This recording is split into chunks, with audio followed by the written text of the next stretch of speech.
इत्तेहादी हुकूमत साजी के लिए जोड़ तोड़, नवाज शरीफ का मौलाना फजलुर रहमान को टेलीफोन, सियासी सूरत हाल से मुतालिक तबादला ख्याल। चौधरी शुजात की नवाज शरीफ, आसिफ जरदारी और मौलाना फजलुर रहमान से मुलाकातें मुतवक्के।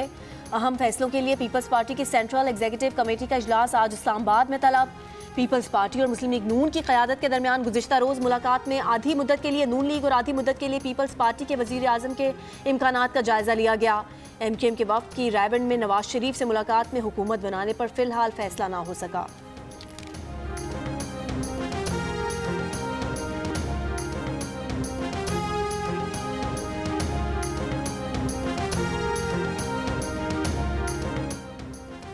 बिलावल भुट्टो वजीर आजम नहीं बनते तो पीपल्स पार्टी को ऑपोजिशन में बैठना चाहिए। ये भी हो सकता है कि हम नून लीग का वजीर आजम बनाएं और खुद ऑपोजिशन में बैठें। PDM पार्ट 2 आए तो अच्छे तरीके से नहीं चल सकते। तर्जुमान पीपल्स पार्टी फैसल करीम कुंडी की जियो न्यूज़ के खुसूसी ट्रांसमिशन में गुफ्तगू। रहनुमा पीपल्स पार्टी ने कहा कि अगली हुकूमत बहुत मसाइल का शिकार भी होगी, उसके पास अक्सरियत भी नहीं होगी। CEC में फैसला होगा कि सिंध में किसको वजीर आला बनाना है।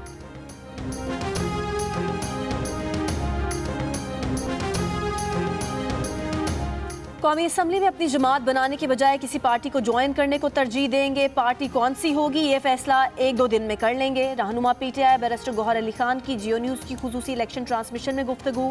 कहा अपनी पोजीशन पर समझौते की बजाय ऑपोजिशन में बैठेंगे। जमात इस्लामी को ज्वाइन करने की कोई तजवीज़ ज़ेर गौर नहीं।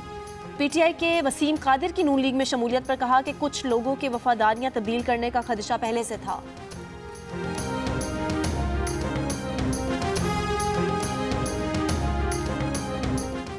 अमीर जमात इस्लामी कराची हाफिज नईमुर रहमान का इलेक्शन में धांधली के इल्जामात पर सिंध असेंबली की जीती हुई सीट भी छोड़ने का ऐलान। कहा कि खैरात की सीट नहीं चाहिए, वोट या तो जमात इस्लामी को पड़ा या PTI को। जो कुछ पूरे मुल्क में हो रहा है वो तमाशे से ज्यादा कुछ नहीं।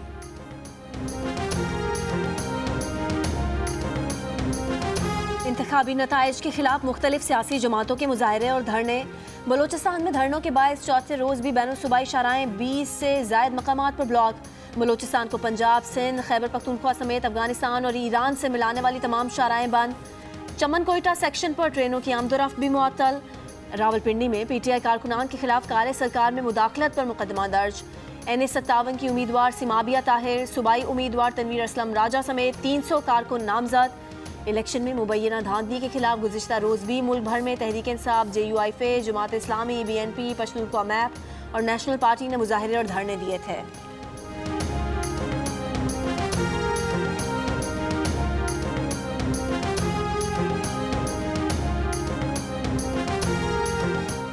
मरीम नवाज की लाहौर के हल्का NA119 से जीत के खिलाफ हरीफ उम्मीदवार शहजाद फारूक की दरख्वास्त पर समाअत। वकील बोले हमने महारानी मरीम नवाज के खिलाफ इलेक्शन लड़ा है। जस्टिस अली बाकी नजफी ने तंबीह की कि आप ऐसे अल्फाज इस्तेमाल करेंगे तो वो केस नहीं सुनेंगे। वकील आफ्ताब बाजवा की आजम नज़ीर तारड़ से भी तकरार। हाई कोर्ट में ख्वाजा आसिफ, हमजा शहबाज और ओन चौधरी की जीत के खिलाफ भी दरख्वास्तों पर समाअत हुई। अदालत ने कहा कि पहले दरख्वास्त दायर करने का फोरम इलेक्शन कमीशन का है। वकील इलेक्शन कमीशन ने बताया कि इलेक्शन कमीशन के पास 100 के करीब शिकायत समाअत के लिए मुकर्रर हैं। उम्मीदवारों की कामयाबी के हतमी नोटिफिकेशन के बाद इलेक्शन ट्राइब्यूनल का ऐलान किया जाएगा।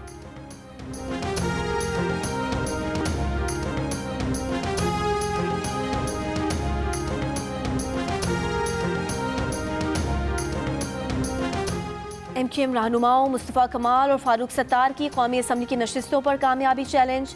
दरख्वास्त गुजारों का मौक़िफ़ है कि फॉर्म 47 में नताइज तब्दील करके MKM उम्मीदवार को जितवाया गया। NA243 से पीपल्स पार्टी के कादिर पटेल का नतीजा भी चैलेंज। जमात इस्लामी ने सिंध असम्बली की 4 नशिस्तों पर MKM अरकान की कामयाबी चैलेंज कर दी है। तमाम दरख्वास्तों की फौरी समाअत की इस्तदा मंजूर। खैबर पख्तूनख्वा में तैमूर झगड़ा, कामरान बंगश, महमूद जान और अरबाब आसिम समेत 8 उम्मीदवारों की इंतखाबी नताइज के खिलाफ दरख्वास्तों पर समाअत आज पेशावर हाई कोर्ट में होगी।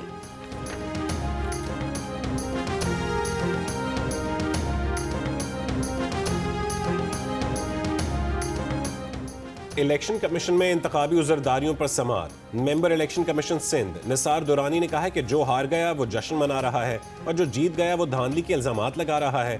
ऐसे रवैया कब तक चलेगा? इलेक्शन कमीशन ने PB 14 Nasirabad, PB 44 Quetta, PP 33 Gujarat, PP 126 और 128 का हतमी नतीजा जारी करने से रोक दिया। पीटीआई से वाबस्ता आज़ाद रुकन कौमी असम्बली वसीम कादिर मुस्लिम लीग नून में शामिल। पीटीआई लाहौर के general secretary Waseem Qadir party के पहले रुकन हैं जो नून लीग में शामिल हुए। इसके अलावा मजीद 4 आज़ाद अरकान राजा खुरम नवाज, सरदार शमशेर मजारी, मियाँ खान बुगटी, बैरिस्टर अकील का नून लीग में शमूलियत का ऐलान।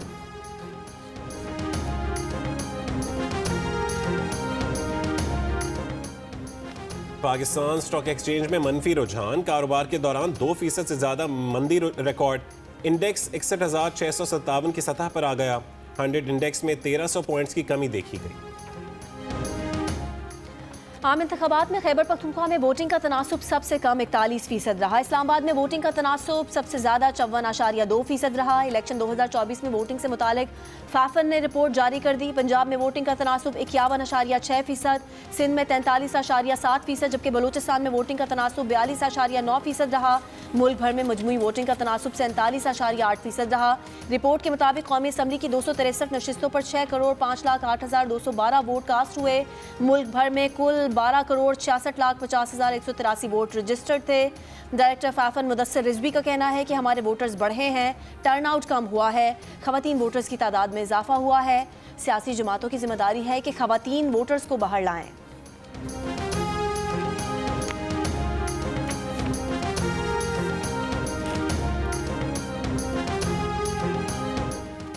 और इंतखाबी नताइज पर देर पा तनाज़े और सियासी बहरान से पाकिस्तान के दोबारा डिफ़ॉल्ट की तरफ बढ़ने के खदशात हैं। IMF जायजा मिशन का दौरे पाकिस्तान, वफाक और सूबों में नई हुकूमत की तश्कील से मशरूत। नुमाइंदा द न्यूज़ मेहताब हैदर की रिपोर्ट के मुताबिक स्टैंड बाई अरेंजमेंट के तहत आखिरी किस्त के इजरा में IMF मिशन की मुमकिन ताख़ीर के नतीजे में डिफ़ॉल्ट के खदशात पैदा हो सकते हैं। पाकिस्तान को बैरूनी कर्जों की वापसी के लिए दरमियानी मुद्दत का बेल आउट पैकेज दरकार होगा। IMF का आइंदा मिशन $3 अरब के स्टैंड बाई अरेंजमेंट की तकमील के लिए अहम है। बैरूनी कर्जों की अदायगी की वजह से मुल्की ज़र मुबादला ज़खायर में $173 मिलियन की कमी के बाद 2 फरवरी 2024 को ख़त्म होने वाले हफ्ते के दौरान स्टेट बैंक ऑफ पाकिस्तान के पास ज़र मुबादला के ज़खायर तकरीबन $8.4 अरब थे।